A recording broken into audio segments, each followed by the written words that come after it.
Um dos motivos pelo qual eu decidi fazer o projeto Watchlist aqui é pra me forçar a assistir esses clássicos do cinema que eu sei que eu tô devendo, mas que dá um pouquinho de preguiça de pegar pra ver. O Mutiny on the Bounty é um desses filmes grandiosos da era de ouro de Hollywood, que eu já esbarrei em várias listas de filmes clássicos, de melhores filmes já feitos, de filmes históricos, é um que eu sempre vi o nome. Nisso a gente tem o filme original dos anos 30, que é o mais lembrado, que é o que saiu pra esse vídeo, mas também tem um filme dos anos 60, um remake, que é lembrado por estrelar o Marlon Brando. Tem dois outros filmes que saíram antes sobre o mesmo caso, que são bem esquecidos, e tem um filme dos anos 80 estrelando Mel Gibson. Então eu achei fascinante que eu fui ver um filme clássico aqui e acabei esbarrando em um tipo de franquia cinematográfica de evento histórico meio improvável. Eu só assisti o dos anos 30 para esse vídeo, mas eu me interessei nos anos 80, que parece que é uma abordagem diferente, e ele vai parar na minha watchlist para variar, né? Acho que já ficou meio entendido aqui que o Grande Motim foi inspirado em eventos reais. Foi um motim histórico que aconteceu em 1787 no navio britânico Bounty. Mas esse filme tá mais pra um tipo de telefone sem fio histórico aqui, porque ele foi baseado na real em um livro que conta sobre esse caso no ponto de vista de um personagem fictício. Então não é a parada mais correta historicamente. Uma breve pesquisa sobre o caso real que eu fiz na internet mostra que é muito mais complicado e menos preto e branco do que é representado no filme. E eu não tô falando isso só porque o filme é em preto e branco, mas é porque ele realmente tem um herói muito bonzinho e um vilão muito malvado, muito caricato. Mas é aquilo, a gente tá falando de um filme de 1935, quase 90 anos de idade. Muita coisa mudou desde então na sociedade, nos tipos de história que a gente consome, na prática de fazer cinema. Eu acho importante a gente sempre considerar o contexto histórico e a época que o filme foi feito antes de analisar ele. Mas é natural também que a gente tenha um estranhamento com esses filmes mais antigos. Então os personagens podem parecer mais caricatos e o filme tem alguma limitação técnica ali da época,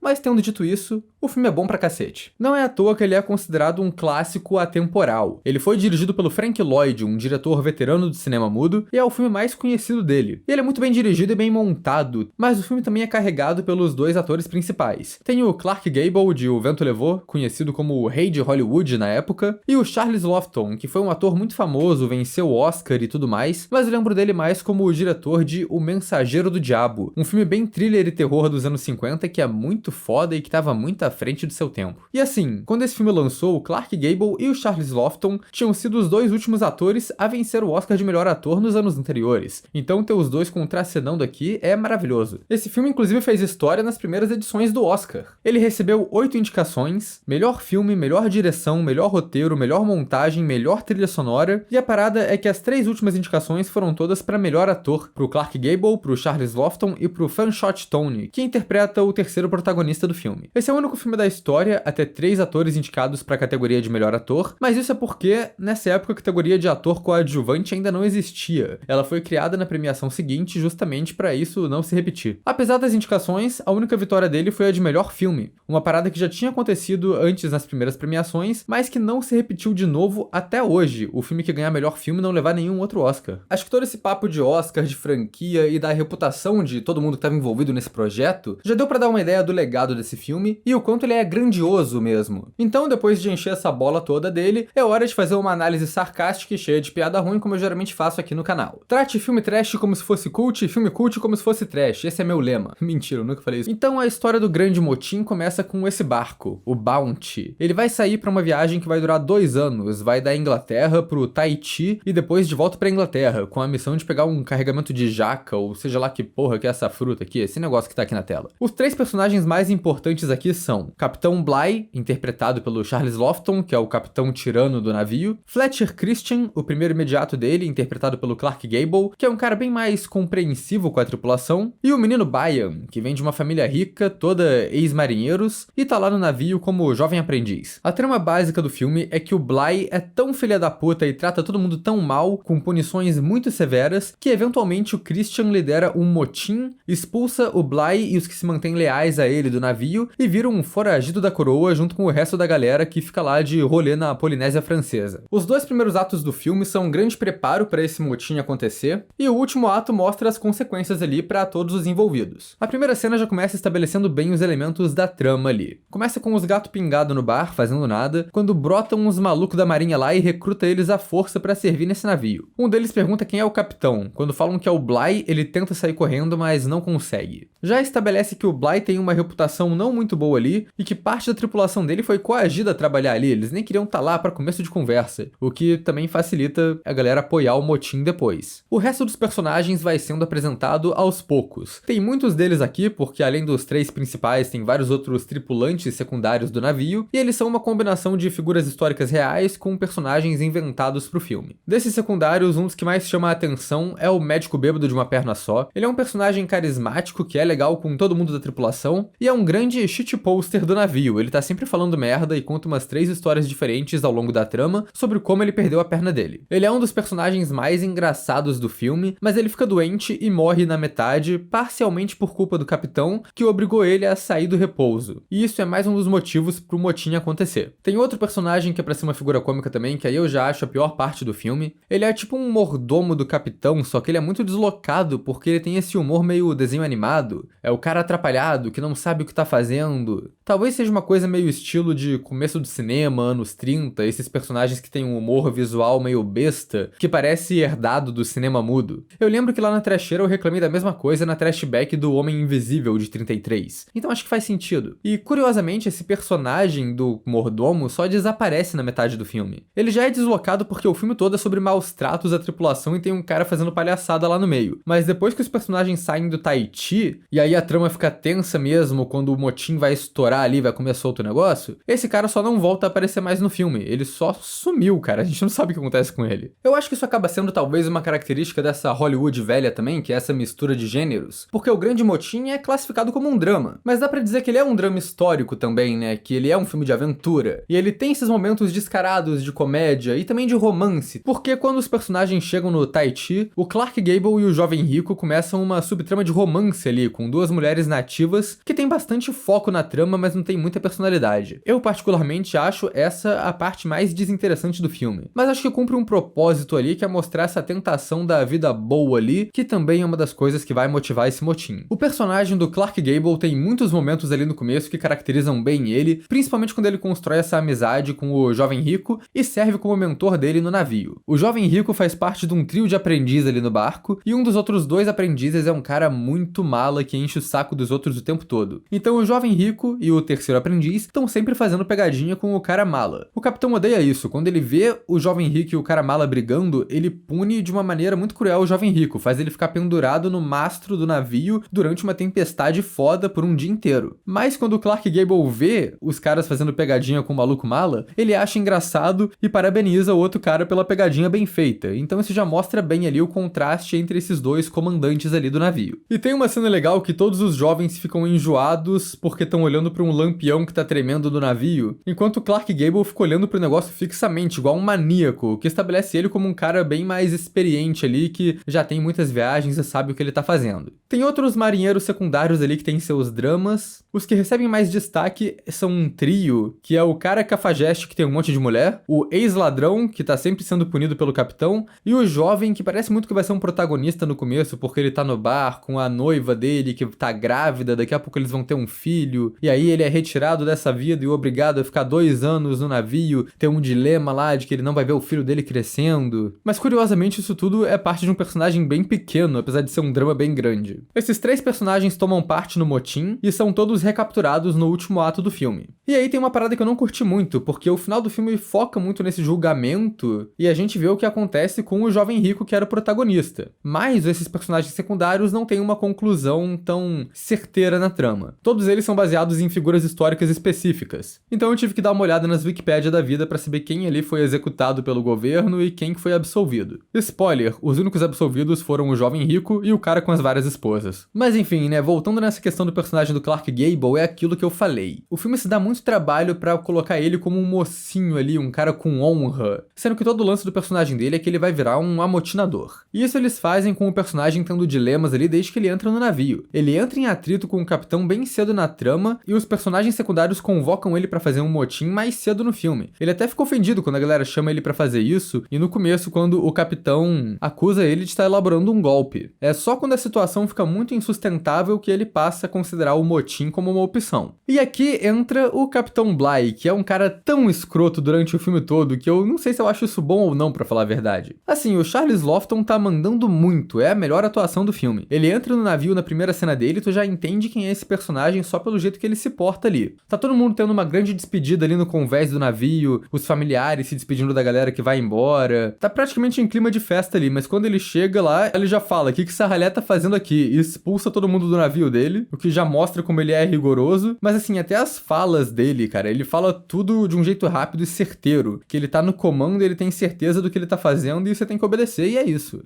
O filme inteiro é uma sequência de cenas cada vez mais absurdas que estabelecem como esse capitão é escroto. A principal aqui é que ele dá punições cruéis demais pra qualquer coisa que a galera faz errado. Uma das primeiras cenas que estabelece ele ali é que o navio dele foi escolhido pra ser um dos responsáveis por dar chibatadas em um marinheiro que, sei lá, bateu no próprio capitão e tá sendo punido. Só que quando esse cara chega no navio dele pra levar as chibatadas, o maluco já tá morto. Ainda assim, o capitão Bligh mantém a punição e dá as chibatadas no cadáver do maluco, o que não é bem visto por ninguém ali do barco, já cria um atrito dele com a tripulação antes mesmo do navio zarpar. Ao longo da viagem, a gente vai tendo até uma montagem com todas as punições exageradas que ele tá fazendo, o que culmina numa cena que ele ordena um kill haul ali, em um maluco que só queria uma água pra limpar o joelho esfolado dele. O kill haul pode ser traduzido como um arrastão pela quilha. É um tipo de punição e execução marítima que eu fui conhecer através da música do Eostorm, que é a banda de heavy metal temática de pirata. Quanto mais clássico o filme, mais chance de eu enfiar uma referência forçada a heavy metal aqui no vídeo. O conceito da parada é que um marinheiro é amarrado e puxado por debaixo do navio, sendo arrastado contra o casco embaixo d'água. Esse filme foi a primeira representação visual que eu vi dessa parada e eu achei uma cena bizarra. É um plano rápido do maluco batendo no casco cheio de craca e se fudendo ali, que eu achei bem impressionante pra um efeito dos anos 30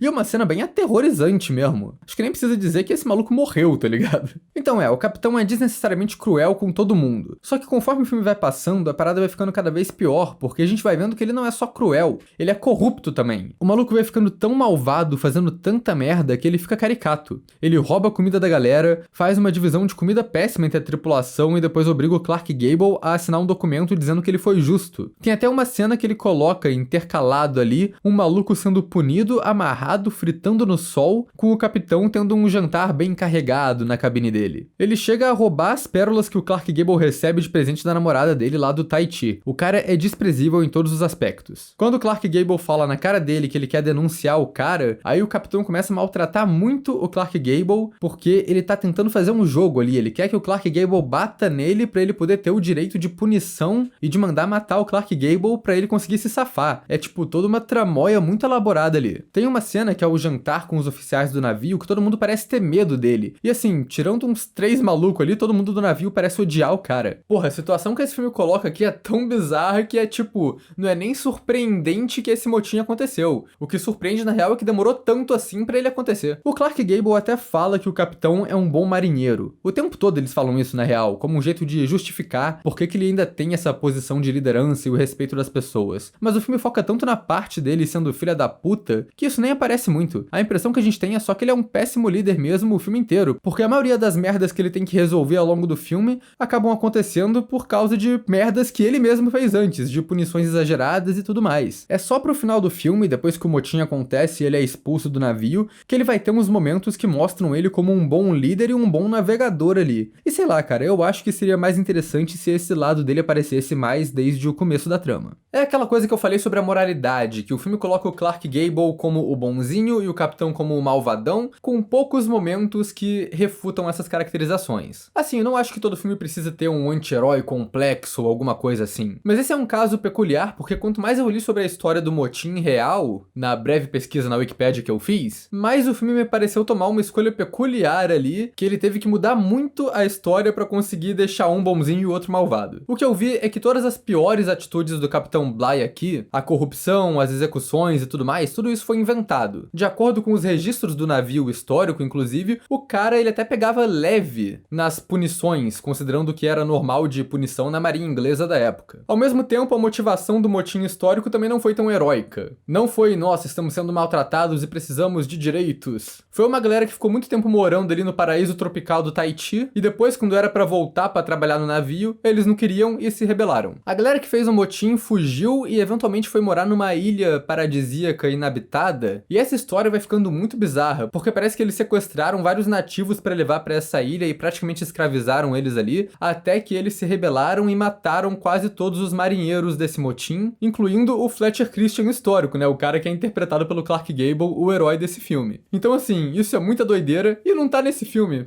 Por que será? Mas enfim, essa motivação meio que tá no filme ainda também, né? O que rola é que eles chegam no Tahiti e ficam meses vivendo com os nativos. Essa é uma parte meio chata do filme, como eu disse, mas é uma monotonia necessária pra história. Isso serve como um contraste, porque de um lado os personagens têm essa vida boa, tranquila na ilha, e aí depois eles têm que voltar pra essa viagem longa nesse navio com o capitão filha da puta te dando chibatada o tempo todo. É como se esse gosto pela vida ali nas ilhas tivesse influenciado ainda mais os homens a fazer o motim. No filme, o motim em si acontece bem rápido. Quando Clark Gable decide se rebelar, ele arma os marinheiros e eles tomam um navio em poucos minutos, com algumas cenas de ação rolando ali deles lutando com a galera que ainda é leal ao capitão. Nessa parte do filme aparece um dilema pro Clark Gable que quebra um pouco essa moralidade boazinha dele. Eles estão no meio do mar, bem longe de qualquer civilização, e ele quer exilar o capitão e todo mundo que é leal a ele ainda em um barquinho. E todo mundo encara isso como se fosse uma condenação à morte, mas ele segue com isso mesmo assim, colocando até uma galera que era amiga dele no barco também. Acho que essa é a parte que eu mais gostei do filme, justamente porque é quando tem uma virada maior dos personagens. A gente vê um lado sombrio do Clark Gable aqui, ao mesmo tempo que a gente finalmente vê um lado bom ali de comandante, assim, do capitão. Porque quando eles estão ali naquela situação precária, ele se mostra um bom marinheiro e um bom líder, como eu disse, ele consegue guiar o barquinho da morte certa ali pra uma ilha onde eles são resgatados, e ele se recusa a largar qualquer homem dele pra morrer. Essa parte também é muito bem dirigida, que a gente vê o capitão mantendo um diário, descrevendo como a situação dele está ficando pior, e cada vez que aparece esse diário, a letra dele vai ficando um garrancho maior também. Passa bastante o sofrimento que foi essa viagem que eles fizeram, e a sensação que dá é que ele poderia facilmente ter sido o protagonista da história ali, se ele não fosse um cuzão completo no resto do filme. Na parte técnica, o filme tem essa limitação dos anos 30, então ele não vai ter planos com movimentos de câmera mirabolantes, nem nada assim. Ele é um filme bem estático, e de vez em quando ele tem um movimento bem de leve ali. Mas o Frank Lloyd compensa isso com vários planos diferentes, uns ângulos diversificados ali que dão uma renovada no visual desse navio, e com uma montagem muito sagaz e muito rápida que não te deixa perceber que o filme é parado, tecnicamente. Esse filme tem um ritmo frenético e algumas cenas, tipo navios zarpando no começo, tem tanta coisa rolando ao mesmo tempo e é tudo tão bem encaixado, é muito legal de assistir. O visual do filme é irado também, né? Eles rodaram em vários lugares diferentes, filmaram muitas cenas nas locações reais ali no Tahiti, com navios de verdade, e tem vários momentos do barco no meio da tempestade ou passando no meio da neblina ali,